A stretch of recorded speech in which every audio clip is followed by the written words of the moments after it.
Hello बच्चों, कैसे हैं आप सभी। उम्मीद करता हूँ कि आप सभी बहुत अच्छे से होंगे और घर पर बहुत अच्छे से पढ़ाई कर रहे होंगे।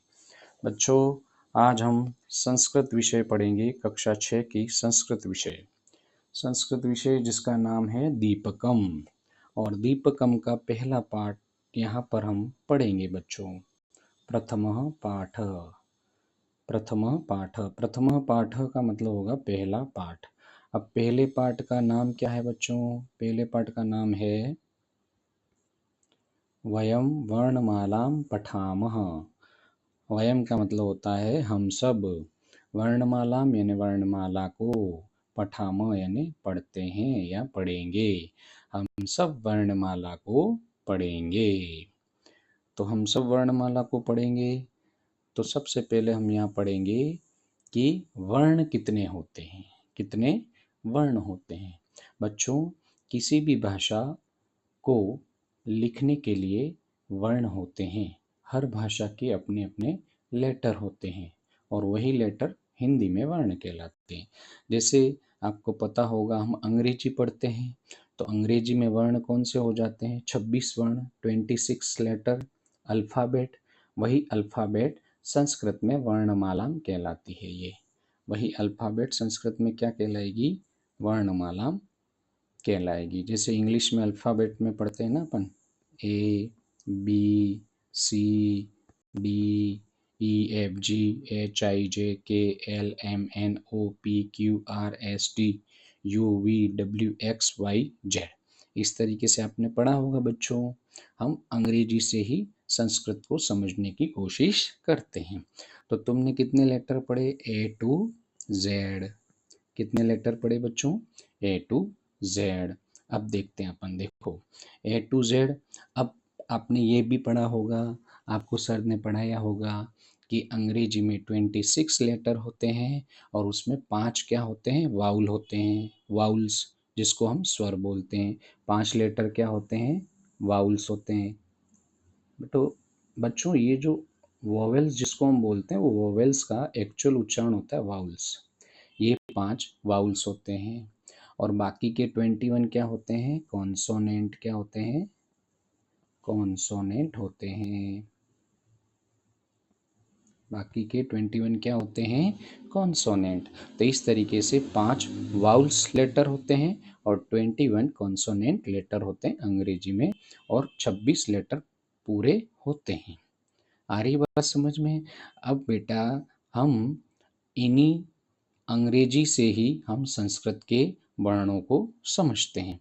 कैसे समझते हैं? देखो, वाउल्स का मतलब होता है, संस्कृत में हम इसे कहेंगे स्वराहा। वाउल्स का मतलब हो गया स्वराहा। संस्कृत में वाउल्स यानी संस्कृत में क्या हो जाएगा? स्वराहा। स्वराहा, ये स्वराहा, ये स्वराहा लिखा है उसको क्या कहेंगे? वाउल्स। और व्यंजनानी, इसको क्या कहेंगे? कॉन्सोनेंट। क्या कहेंगे? और वर्णाहा लिखा है वो क्या हो जाएगा? लेटर्स। क्या हो जाएगा? लेटर्स। LETTERS। क्या हो जाएगा? लेटर्स हो जाएगा। क्या हो जाएगा बेटा? लेटर्स हो जाएगा। एक बार फिर से अच्छे से समझते हैं अपन। देखो, अच्छे से कैसे समझेंगे? ये लिखा है वर्णाः द्विविधा भवन्ति। वर्ण दो प्रकार के होते हैं संस्कृत में। तो संस्कृत में वर्ण दो प्रकार के होते हैं, स्वराः व्यंजनानि, स्वर और व्यंजन। इसी को अब अंग्रेजी में समझते हैं बच्चों। Letters are two types. Letters are two types, यानी वर्ण दो प्रकार के होते हैं। वर्ण का मतलब लेटर दो प्रकार के होते हैं, स्वराः व्यंजनानि। तो स्वराः को क्या बोलेंगे? स्वराः को बोलेंगे बेटा वाउल्स। इंग्लिश से एकदम से समझ में आ जाएगा। और व्यंजनानि को क्या बोलते हैं? कॉन्सोनेंट्स। क्या बोलते हैं? कॉन्सोनेंट्स। ठीक है, इतना आपको समझ में आ गया होगा। ठीक है ना? अब आगे बढ़ते हैं अपन। अब आगे क्या लिखा हुआ है? आगे बढ़ते हैं। आगे है, अब पहला पॉइंट है स्वराहा। तो स्वर कितने हैं? तो वाउल्स, हाउ मेनी वाउल्स, यानी स्वर कितने हैं? तो संस्कृत में स्वर को क्या कहा जाता है? स्वराणाम उच्चारणम स्वतंत्र रूपेण भवति। तो संस्कृत में कह रहे हैं कि स्वरों का जो उच्चारण होता है वो स्वतंत्र रूप से होता है, अर्थात स्वरों का उच्चारण करने के लिए किसी अन्य प्रकार के वर्ण की सहायता लेने की आवश्यकता नहीं होती है। जैसे हम व्यंजन वर्ण बोलेंगे, जैसे क बोलेंगे, ख बोलेंगे, ग बोलेंगे, च बोलेंगे, छ बोलेंगे, तो इन वर्णों को बोलने के लिए हमें स्वर की आवश्यकता पड़ती है। किंतु हम अ बोल रहे हैं, आ बोलेंगे, ई, उ, ए, ऐ, ओ, औ ये बोलेंगे, तो हमें किसी अन्य वर्ण की आवश्यकता नहीं पड़ती है उसको बोलने के लिए। तो इसलिए हमें समझना है कि स्वराणाम उच्चारणम स्वतंत्र रूपेण भवति। स्वरों का उच्चारण स्वतंत्र रूप से होता है। स्वरों का उच्चारण किस तरीके से होता है? स्वतंत्र रूप से होता है। फिर आगे क्या लिखा है? स्वराः द्विविधा भवन्ति। स्वराः द्विविधा भवन्ति। स्वर कितने प्रकार के हैं? दो प्रकार के। स्वराः द्विविधा भवन्ति। स्वराः का मतलब वोवेल्स, जिसको एक्चुअल में वाउल्स कहते हैं। तो there are two types of vowels. तो पहला लिखा है समान अक्षराणी और संधि अक्षराणी, अर्थात एक तो होते हैं समान अक्षर वाले स्वर और एक होते हैं संधि अक्षर वाले स्वर।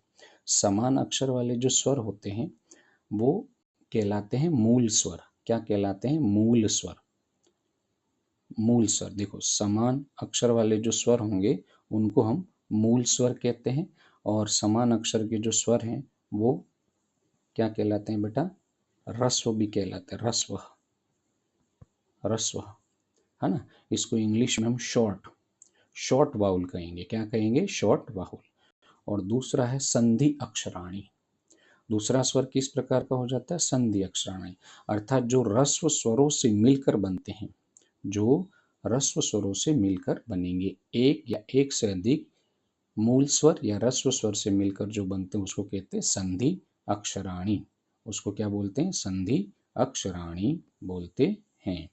ठीक है। इसी को यदि हमें इंग्लिश में कहना हो बेटा तो हम क्या कहेंगे कि संधि अक्षर को इंग्लिश में कहेंगे लॉन्ग वाउल्स। क्या बोलेंगे? लॉन्ग। ठीक है, आ गया समझ में? उम्मीद करता हूँ आपको समझ में आ रहा होगा। अब देखो, स्वर दो प्रकार के हो गए, समान अक्षराणी। तो लिखा है वर्णमालायाम आदौ ये सामान्यः स्वराः सन्ति ते समान अक्षर स्वराः सन्ति। यानी वर्णमाला की शुरुआत में, आदौ यानी प्रारंभ में, जो सामान्य स्वर होते हैं वे ही समान अक्षर स्वर कहलाते हैं। ठीक है। फिर लिखा है संधि अक्षराणि। द्वयोः निश्चित स्वरयोः संधि द्वारा ये नवीनः स्वरवर्णाः जायन्ते ते संध्यक्षर स्वराः भवन्ति। अर्थात द्वयोः यानी दो, निश्चित यानी निश्चित स्वरों यानी स्वरों के, संधि यानी जोड़ से यानी दो स्वरों को मिलाने से जो नवीन स्वर जायन्ते यानी उत्पन्न होता है वे संधि अक्षर स्वर कहलाते हैं। तो बच्चों इसको हम समझेंगे। जैसे संधि अक्षर स्वर किसे कहेंगे? संधि अक्षर स्वर कहेंगे, जैसे देखो ये तो अ तो हो गया समान अक्षर स्वर हो गया। ठीक है। अब जैसे दूसरा हम बोलते हैं ना आ, तो अब ये देखो ये जो आ है, ये आ क्या है बच्चों? ये संधि अक्षर है, अर्थात ये एक या दो या दो से अधिक स्वरों से मिलकर बनता है, वो संधि अक्षर कहलाता है। तो आ किससे मिलके बना है बेटा? अ प्लस अ से मिलके बना आ। ठीक है। वैसे ही ई, जिसको हम छोटी ई बोलते हैं ना, तो ये छोटी ई क्या है? ये समान अक्षर है, अर्थात ये ह्रस्व है, ये किसी से मिलकर बना नहीं है। किंतु यदि आपने देखा होगा कि आप बड़ी ई लिखते हैं तो ये बड़ी ई है, वो संधि अक्षर कहलाता है, क्योंकि ये दो ई से मिलकर बना है। ई और ई, दो ह्रस्व ई से मिलके क्या बना? बड़ी ई बना है। तो इस तरीके से ये जो है ना, ये वाले अ और ई और छोटा ऊ, फिर री है, फिर री है, ये समान अक्षर कहलाएंगे और संधि अक्षर जो इन समान अक्षरों से मिलकर बनते हैं वे संधि अक्षर कहलाएंगे। जैसे आ है, बड़ी बड़ी ई है, फिर ए है, ऐ है, ओ है, ये सब संधि अक्षर कहलाते हैं। तो आपको समझ में आ गया होगा। अब देखो यहाँ पे देखते हैं अपन बच्चों, यहाँ स्वर कितने प्रकार के हो गए? 2 प्रकार के स्वर हो गए। ठीक है, समान अक्षराणी, संधि अक्षराणी। अब जो समान अक्षर जो होते हैं वही कहलाते हैं ह्रस्व स्वर। समान अक्षर जो होते हैं उसी को कहते हैं हम ह्रस्व स्वर कहते हैं। ये समान अक्षर है ये वाले, और संधि अक्षर वाले ये रहे, ये दीर्घ है। ठीक है, अब देखो अ, ई, उ, री और ली, ये बच्चों इस तरीके से समझेंगे कि जब हमने हिंदी वर्णमाला को पढ़ा था तो जो छोटे हैं, जो छोटे हैं जिसको छोटे बोलते थे हम, जैसे आ गया, अ का बड़ा रूप क्या हो जाएगा? दीर्घ रूप आ हो जाएगा। अभी आ किससे मिलके बना है? 2 अ से मिलकर बना है, अ प्लस अ, आ बन गया। ये है छोटी, इसको अपन क्या बोलते थे? छोटी। आप जब पहली से 5वीं में पढ़े होंगे बच्चों तो इसको आपने छोटी ई बोला होगा। तो ये छोटी ई क्या है? समान अक्षर है जिसको हम ह्रस्व कहते हैं। फिर छोटा ऊ क्या है? ये भी ह्रस्व है। फिर री, री क्या है? ये भी ह्रस्व है। और फिर ली, ये संस्कृत में आपको पढ़ने मिलेंगे दोनों, ये री और ली, ये संस्कृत में है ना। तो इस तरीके से ह्रस्व स्वर या समान अक्षर स्वर 5 हो गए, अ, ई, उ, री और ली, जो छोटे हैं, शॉर्ट हैं। ये क्या है? शॉर्ट हैं। और इन्हीं शॉर्ट से, इन्हीं छोटे से और इन्हीं ह्रस्व स्वरों से मिलकर बनते हैं दीर्घ स्वर। जैसे आ बना, तो आ किससे मिलके बना बच्चों? अ प्लस अ, अ प्लस अ से क्या बना? आ। अब जैसे ये बड़ी की मात, बड़ी, बड़ी कैसे बनी बच्चों? ई और ई, ई और ई से क्या बन गया? बड़ी ई। फिर बच्चों ये बड़ा ऊ है, तो बड़ा ऊ कैसे बना? ऊ प्लस ऊ, इससे बड़ा ऊ बन गया। ये बड़ी री की मात्रा 2, मतलब 2 री हमने एक साथ जोड़ेंगे तो डबल री बन जाएगी, अर्थात री बन जाएगी। ये री है और ये री होगी, ये ली है। अब ली का कोई दीर्घ स्वरूप नहीं होता है। तो अब आपसे प्रश्न ये पूछा जाएगा कि ह्रस्व स्वर कितने होते हैं संस्कृत में? तो आपको बताना पड़ेगा ह्रस्व स्वर 5 होते हैं, अ, ई, उ, री, ली। आ रही बात बच्चों समझ में? ये हो गए ह्रस्व स्वर। अब दीर्घ स्वर कितने होते हैं? तो आप गिनो, आ, ई, उ, री, ए, ऐ, ओ, औ, अर्थात 1 2 3 4 5 6 7 8। यहाँ पे ये 8 दीर्घ स्वर में आते हैं। अब यहाँ आगे हम देखते हैं बच्चों, देखो अब ह्रस्व और दीर्घ हमने समझ लिए। संधि अक्षराणी समझ लिया, अर्थात संधि अक्षर कौन से हो गए? संधि अक्षर है वो हमारे दीर्घ स्वर हो गए, ये दीर्घ स्वर हो गए। और समान अक्षर कौन से हो गए हमारे? ये हो गए ह्रस्व, ये हो गए ह्रस्व। ठीक है बच्चों, अब देखो यहाँ पे ये दीर्घ अक्षर बनाए, दीर्घ स्वर बनाए, संधि अक्षर बनाए। जैसे अ प्लस ई क्या बनेगा? ए। अ प्लस उ बराबर क्या बनेगा? ओ। अ प्लस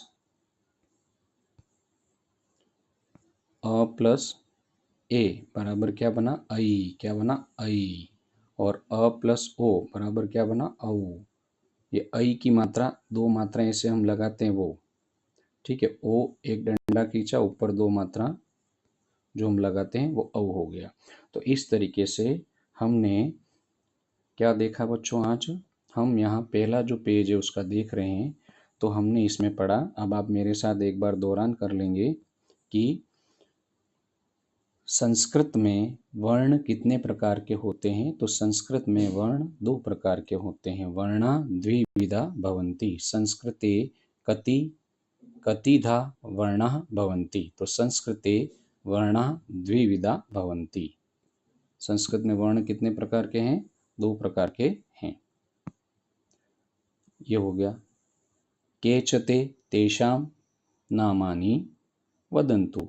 तो स्वराः व्यंजनानि च, स्वराः का मतलब वोवेल और व्यंजनानि का मतलब हो जाएगा कॉन्सोनेंट। अब स्वर के बारे में पढ़ते हैं। तो स्वर किसे कहेंगे? तो स्वर वर्ण वे होते हैं कि स्वराणाम उच्चारणम स्वतंत्र रूपेण भवति, जिसमें यानी वे वर्ण जिनका उच्चारण स्वतंत्र रूप से होता है वे स्वर कहलाते हैं। और स्वर कितने प्रकार के हैं? तो स्वर दो प्रकार के हैं। There are two types of vowels in Sanskrit. स्वर दो प्रकार के होते हैं, समान अक्षराणी और संधि अक्षराणी। समान अक्षराणी जो वर्ण हैं वही क्या कहलाते हैं? ह्रस्व स्वर कहलाते हैं। क्या कहलाते हैं? ह्रस्व स्वर कहलाते हैं। ये ह्रस्व स्वर कहलाएंगे। ठीक है।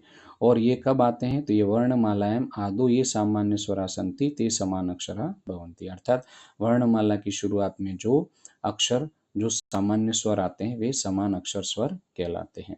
फिर दूसरा है संधि अक्षराणी। संधि अक्षराणी किसे कहेंगे? दीर्घ को।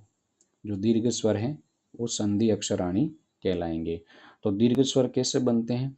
द्वयो निश्चित स्वरयोः संधि द्वारा ये नवीना स्वर वर्णः जायन्ते ते संधि अक्षर स्वरा भवन्ति, अर्थात दो निश्चित स्वरों के संयोग से जो नवीन स्वर वर्ण बनते हैं वे संधि अक्षर स्वर कहलाते हैं और इसी को क्या कहते हैं? दीर्घ कहते हैं। अब इन शॉर्ट आप फटाफट से समझ लो।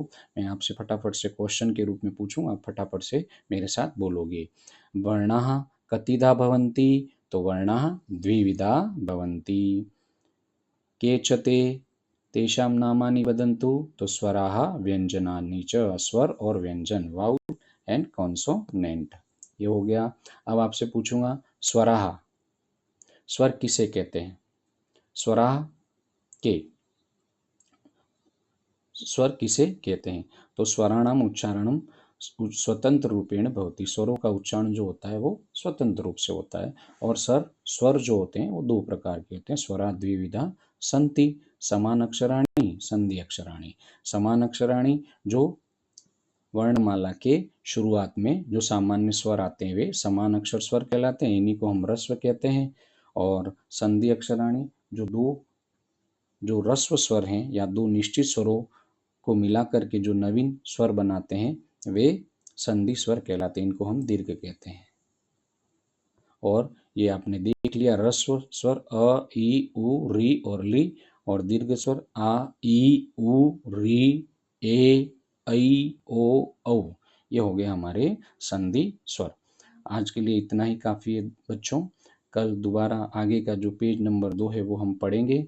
उम्मीद करता हूँ कि आपको इतना जो मैंने पढ़ाया आज ये बहुत अच्छे से समझ में आ गया होगा। आपको यदि मेरा ये पढ़ाना अच्छा लगे तो मेरे चैनल को लाइक, सब्सक्राइब और शेयर ज़रूर करें। जय हिंद, धन्यवाद दोस्तों।